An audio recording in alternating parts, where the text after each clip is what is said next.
好多人都話咧食乳酪咧係有益生菌，對皮膚好、腸胃好，錯啦，但係錯得錯。首先你要睇下咧，你買嗰隻乳酪嘅成分表先。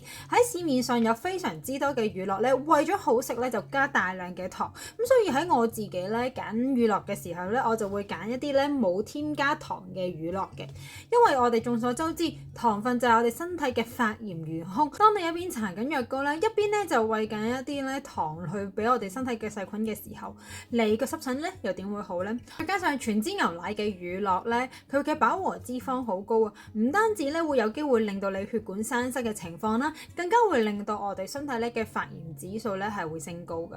咁我哋要睇下啲數據，唔好淨係得個噏字。右邊呢一個咧好常見嘅品牌啦，佢個糖分咧係有16.6克，即係話大概一杯裏邊咧就有3至4粒嘅方糖咧擠咗落嚟個肚度啦。而益生菌有幾多咧？存活率有幾多咧？佢全部咧都唔會喺嗰啲乳酪上面咧寫明嘅，仲要咧一定要雪住先得。有 Herbalife 呢一隻咧，佢已經標示咗咧佢係零糖分、零脂肪，放室溫都得。最重要嘅時候就係我沖嘅情況，我可以用熱水同凍水都得㗎。重要咧就係咧佢係有10億嘅益生菌量㗎，去到我哋嗰條腸咧嘅存活率咧係有70%以上㗎喎。顧問咁多年咧，真係見過好多唔同咧嘅濕疹 case， 個個咧腸道都唔係咁好嘅喎，一係就屙得太多，一係就屙得太少。而我哋需要嘅係食咗落肚會做嘢嘅益生菌，而唔係食咗落肚咧就會死晒嘅益生菌啊。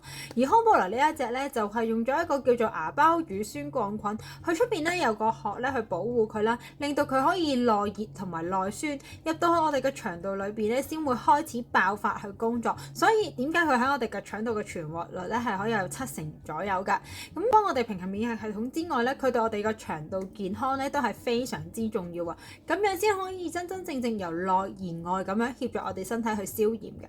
如果咧你真係想濕疹斷尾嘅話咧，你可以約下我傾偈，睇下你而家食緊嘅嘢咧個方向啱唔啱濕條紋咧，對你嚟講係咪最有幫助？